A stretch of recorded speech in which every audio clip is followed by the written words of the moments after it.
Camera వెనకాల ఉన్నారు, అదే తేడా. అది తప్ప ఇంకేం తేడా లేదు. I have the same rights what you have as a citizen and you have the same rights what I have as a citizen. I'm just a normal citizen of this country who just is in the film industry. That is the only difference. So please understand this.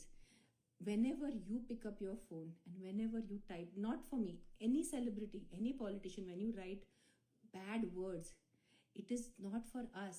That is what you are. You are a neech rakshas manishi. You are a సంస్కారాలు లేని మనిషి. Because మీకు సంస్కారాలు ఉంటే మీ చేతులు ఇలాంటి దానికి typing చేయరు, అంతే. That is full stop. మీరు ఇంత చెత్త బండి బూతులు మీరు పెట్టడానికి ఉంటే, కాశీకి ఒక ఫోటో ఉంది, నేను పెడతాను ఇన్స్టాగ్రామ్లో. రాత్రి రేట్ ఎంత? హౌ అంటే ఎలా? ఎవరిని రేట్ అడుగుతున్నారు? ఏంటి అడుగుతున్నావు నువ్వు రేట్? నీకు తినే పరిస్థితి లేదు, నా రేట్ ఏం పడుతావు నువ్వు? నేను కాశీలో మంచి బొట్టు ఉన్నాను, దేవి బట్లులో ఉన్నాను. మామూలుగా అంటే వీళ్ళు కొత్త స్టార్ట్ చేశారు బట్టలు గురించి, పెద్ద డిస్కషన్ స్టార్ట్ చేశారు. నేను అసలు అలాంటి బట్టలు వేసుకోనున్నా. నేను కాశీలో ఫుల్ ఇక్కడి నుంచి కవర్డ్ ఎర్ర బట్టలులో దేవి అమ్మవారు బట్టలులో బొట్టు పెట్టుకుని ఉంటే నీ నైట్ రేట్ ఎంత నాకు అడుగుతున్నారు?